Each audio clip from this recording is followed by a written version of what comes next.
Siapa sangka berjoget bisa jadi strategi politik yang efektif? Dari Donald Trump dengan YMCA dance-nya, lalu kembarannya Trump si Boris Johnson yang membuat orang tertawa dengan tarian kakunya, hingga Prabowo Subianto yang viral dengan "Oke gas, oke gas". Dance memang telah menjadi bagian dari komunikasi politik modern. Makanya ketika Trump menang, yang banyak orang omongin justru adalah aksi jogetnya, sampai-sampai ditiru oleh fighter UFC John Jones, one of my favorite sportsmen.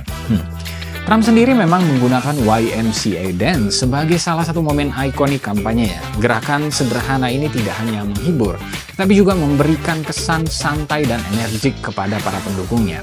Dance menjadi simbol bahwa Trump adalah orang biasa yang bisa berhubungan langsung dengan rakyat. Politisi lainnya ada Barack Obama, juga dikenal pernah menari dalam beberapa acara publik, seperti saat ia berjoget di acara The Ellen DeGeneres Show. Lalu ada Theresa May yang berjoget dengan lagu ABBA Dancing Queen. Semuanya memang jadi bagian dari upaya menarik simpati dan menciptakan hubungan emosional dengan audiens. Dan tentu saja di Indonesia, Prabowo Subianto adalah the real dancing president. Di dua gelaran pilpres sebelumnya, di 2014 dan 2019, Prabowo adalah sosok yang kaku. Namun di 2024, joget gemoy oke gas itu dimanfaatkan sebagai alat membangun koneksi dengan rakyat, terutama dengan pemilih Gen Z dan milenial yang jadi mayoritas di Indonesia. Gerakan gemoynya yang viral di TikTok dan media sosial berhasil memperbarui citranya dari politisi serius menjadi figur yang hangat dan humoris.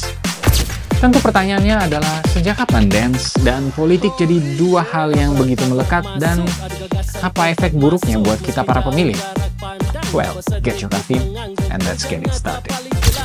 Berjuang tanpa batas, Prabowo Gibran tetap gas, Indonesia makin emas. Oke gas, nomor 2 torang gas.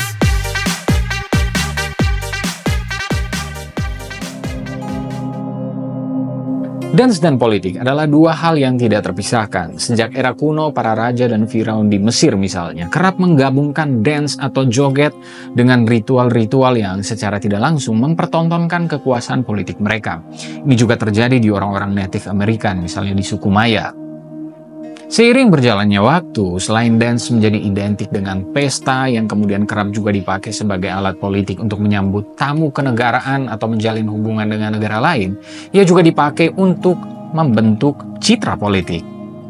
Di abad ke-17, Raja Louis ke-14 dari Prancis menggunakan ballet untuk menunjukkan keagungan dan kekuasaan.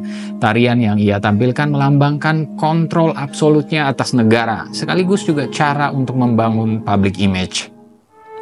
Di abad ke-20, John F. Kennedy menggunakan dansa dalam acara-acara publik untuk menunjukkan karisma sebagai pemimpin muda dan modern. Tarian-tarian ini bukan hanya sekedar hiburan saja, tapi juga bagian dari membangun citra politis, menunjukkan sisi energetik serta karismanya. Ini juga mirip-mirip ya dengan cara Bung Karno, presiden pertama kita, yang dikenal hobi dansa, khususnya tarian lenso, untuk menunjukkan sisi energetik, selain tentu saja untuk bergembira. Contoh lainnya adalah Nelson Mandela. Tarian sederhana Mandela seperti tarian tradisional Afrika yang sering ia lakukan di depan rakyatnya menjadi simbol hubungan erat antara pemimpin dan masyarakat. Keren-keren ya?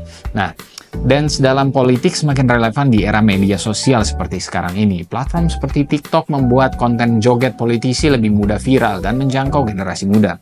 Contohnya Alexandria Ocasio-Cortez, anggota Kongres AS yang pernah viral karena video tarian saat ia masih mahasiswa. Awalnya dikira video itu untuk menyerang dia, malah memperkuat citranya sebagai politisi muda dan otentik.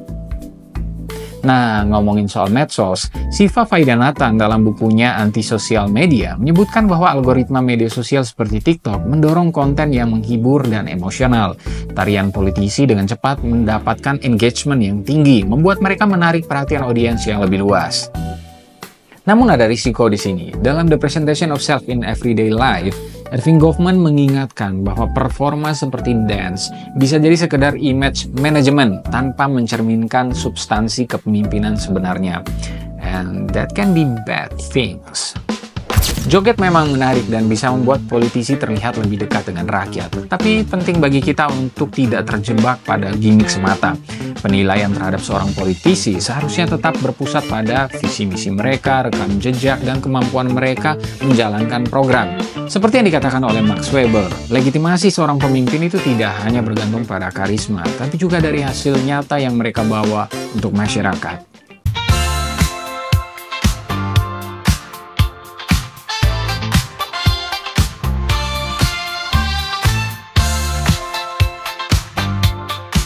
Dance memang bisa menjadi alat komunikasi yang efektif, tapi kita sebagai pemilih harus bijak dan kritis. Jangan sampai aksi menari membuat kita lupa akan tanggung jawab seorang pemimpin, yakni membangun bangsa dan melayani masyarakat.